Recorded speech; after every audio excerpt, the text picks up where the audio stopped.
बिस्मिल्लाहिर्रहमानिर्रहीम। अस्सलाम वालेकुम dear student. Exponents and power, exponent क्या होती हैं और पावर्स क्या होती हैं। एक्सरसाइज 2.14 में हमने ये चीज़ें समझनी हैं। Identify the base and exponent of each of the following term of each of the following. जो नीचे आपको दिए हुए सवाल आते हैं उसके अंदर से आपने बेस की पहचान करनी है। आइडेंटिफाई मतलब पहचान करना, बेस का मतलब है बेस की, एंड एक्सपोनेंट और एक्सपोनेंट यानी कि पावर की, ताकत की। बेस का मतलब होता है जो नीचे वाली रकम होती है, एक्सपोनेंट जो ऊपर वाली होती है यानी कि ताकत होती है। Of each of the following, हर एक की। फॉलोइंग का मतलब है नीचे दिए हुए, ईच का मतलब है हर एक की आपने बेस भी बतानी है और पावर भी बतानी है। तो ये 2 जो है ये बेस है तो बेस 2 कहेंगे, और ये 6 जो है एक्सपोनेंट है तो एक्सपोनेंट इज इक्वल टू 6। बस इतना सा सवाल है, हमने बस बेस और एक्सपोनेंट बताते जाना है। अब यहाँ पर जो बेस है यहाँ पर ये बी है और पावर इसकी जो है एक्सपोनेंट वो 2 है। तो इस तरह से आप बता सकते हो। यहाँ पर टी जो है वो बेस है और 9 उसकी एक्सपोनेंट है। तो यहाँ पर m बेस है और n जो है वो एक्सपोनेंट है। और find the value of the following, यहाँ पर जो नीचे दिए गए सवाल आते हैं उनकी वैल्यू बतानी है, मतलब हमने कैलकुलेशन करके फाइनल आंसर बताना है। तो 3 की पावर 4 दी हुई है। 3 की पावर 4 का मतलब क्या है कि 3 multiply by 3 multiply by 3 multiply by 3। ऊपर 4 है ना, 1 2 3 4, 4 दफ़ा आपने 3 को मल्टीप्लाई करना है। तो 3 मल्टीप्लाई बाय 3 9, तो 9 मल्टीप्लाई बाय 3, 9 3 जा 27, 27 मल्टीप्लाई बाय 3 81। तो इस तरह से आप इन्हें मल्टीप्लाई करके फाइनल आंसर निकालोगे। ये डॉट जो है ना इसका मतलब होता है मल्टीप्लाई करना, तो जगह बचाने के लिए डॉट लगाए जाते हैं अमूमन। तो अब 81 हमारा 3 की पावर 4 का आंसर क्या आ गया 81। अब 7 की पावर हमने 3 निकालनी है, तो 7 की पावर 3 का मतलब है 7 मल्टीप्लाई बाय 7 मल्टीप्लाई बाय 7। 7 को 3 दफ़ा मल्टीप्लाई करेंगे तो 7 को पहले 2 दफ़ा मल्टीप्लाई कर लो 49, फिर दोबारा एक और जो 7 रहता है उससे मल्टीप्लाई कर लो तो 343 हमारे पास फाइनल आंसर आ जाता है। तो इस तरह से मल्टीप्लाई करके हमने 343 आंसर निकाल लिया। तो 7 की पावर 3 का मतलब है 343। अब 13 की पावर 2 है। 13 की पावर 2 का मतलब ये है कि 13 मल्टीप्लाई बाय 13 करेंगे तो 13 मल्टीप्लाई बाय 13 करते हैं तो 169 आपके पास आंसर आता है। तो यहाँ पर 13 मल्टीप्लाई बाय 13 मैंने करके दिखाया हुआ है तो 169 आंसर आया हुआ है, तो ये आ गया। उसके बाद है 2 की पावर 8। 2 की पावर 8 का मतलब क्या होता है कि 2 को आपने 8 दफ़ा मल्टीप्लाई करना है।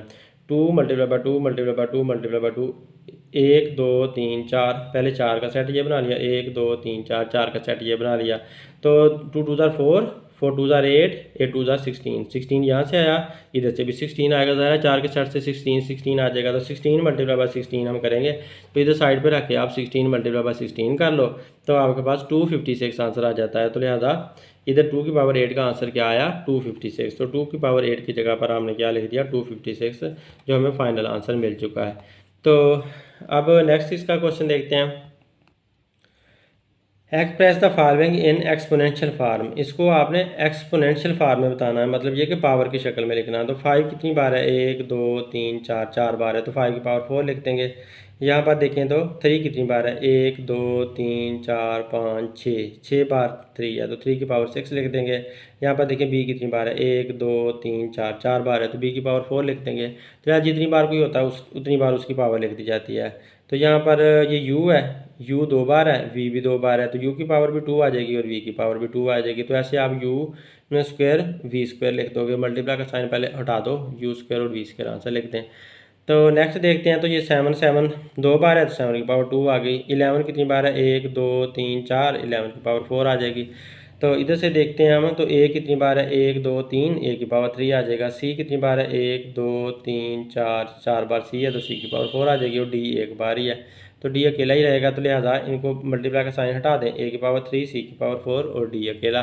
तो यूँ हमने इनको एक्सपोनेंट की शक्ल में लिख दिया। Express each of the following number in exponential notation, तो ये जो नंबर हैं उनको हमने एक्सपोनेंशियल नोटेशन में लिखना है, यानी कि पावर की शक्ल में लिखना है।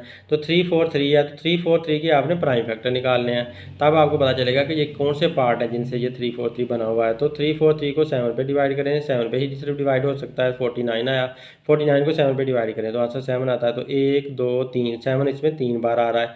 तो लिहाजा आपने 7 पहले ये 3 बार लिख लिया मल्टीप्लाई की शक्ल में, फिर 7 की पावर 3 लिख दी। यूँ एक्सपोनेंटल नोटेशन आ गई, यानी कि एक्सपोनेंट इसकी आ गई, इसकी पावर बन गई।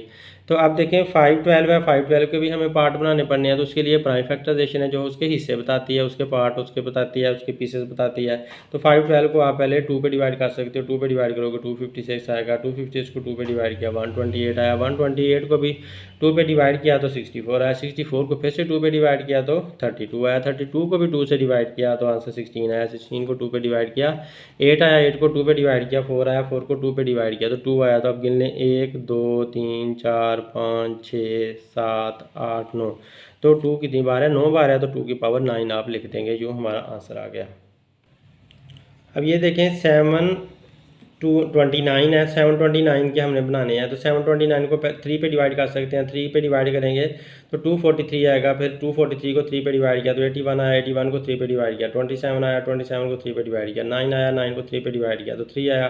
तो ये डिवाइड करने का मैं तरीका भी बताया कि 729 को 3 पे आप डिवाइड करोगे, ऐसे रख के डिवाइड कर लें तो 243 आपके पास आंसर आता है।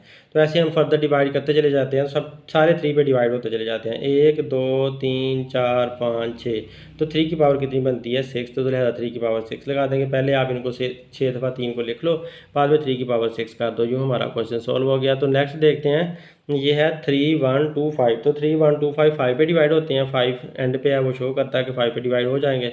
तो 5 तो को 3125 को 5 पे डिवाइड किया तो 625 आया, 625 को फिर से 5 पे डिवाइड करो तो आंसर 125 आता है, 125 को 5 पे डिवाइड करो तो 25 आता है, और 25 को 5 पे डिवाइड करें तो 5 आता है। तो 1 2 3 4 5, तो 5 कितनी बार है 5, 5 की पावर 5 हम आंसर लिख देंगे। तो यूँ हमारे ये एक्सरसाइज सॉल्व हो गई है, उम्मीद है आप लोगों को समझ आई होगी।